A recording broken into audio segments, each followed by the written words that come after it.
financial crisis of 2008 caused a rise in suicide rates around the world, especially among men. Researchers from Britain and Hong Kong said around 5,000 more people committed suicide in 2009 than would normally be the case. They said young men in Europe and middle-aged men in America were disproportionately hit by soaring unemployment.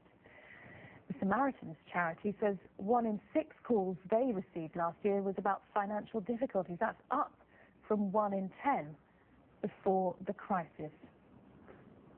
Well, Simon Howes is from the suicide prevention charity Calm, and he joins me now from Liverpool in the north of England. And Simon Howes, thank you very much for talking to us. I just wondered if the calls for help your organisation is getting are reflecting the financial realities of the time.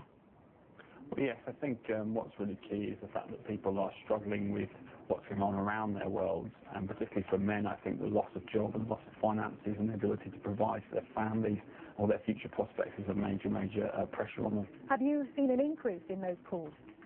We certainly are getting more people who are calling about those sorts of issues, and especially in the UK around the changes to benefits and things that can really unsettle them within their communities and where they live. Yeah, I'm just wondering what the conversations are like. What do they say to you? How do they feel that you can help them? Well, firstly, I think it's really important to understand that from a man's point of view, often men aren't particularly verbal about what's going on in their minds. You know, we are kind of brought up with this idea that being silent is the best way of bottling up and kind of taking it on the chin. So when a man does call a helpline or ask for help, they really are often quite in crisis. And they're trying to make sense of it and recognise that actually this isn't something they can solve on their own, that they need help. Yeah, it's interesting in a country where so many women work that it seems to be men who are feeling most desperate about the financial realities.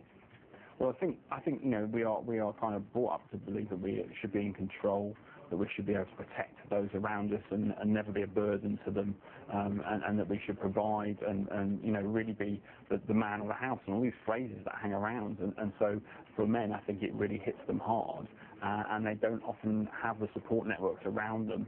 You know, I often say that women, when they break up with somebody, they'll get together, they'll have a bottle of wine and process it.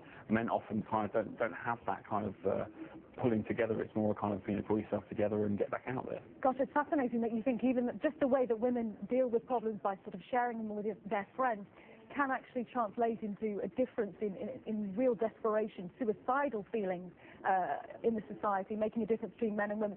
I just wanted to know, obviously, yeah, you can't change financial situations for people, but what can you do for those predominantly men that come to you? Tell them they're not alone. Well, I mean, you know, 77% of all suicides in the UK are male, so clearly that these pressures are affecting men disproportionately. And what we do is enable them to firstly vent that and get that off their chest, find a way of processing it themselves, which you can't really do it internally. You have to do externally. You have to talk.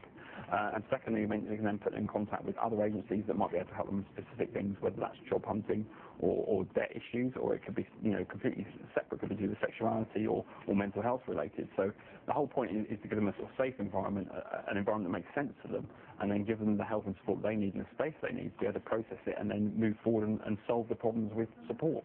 Simon Howes from Calm, thank you so much for joining us from Liverpool.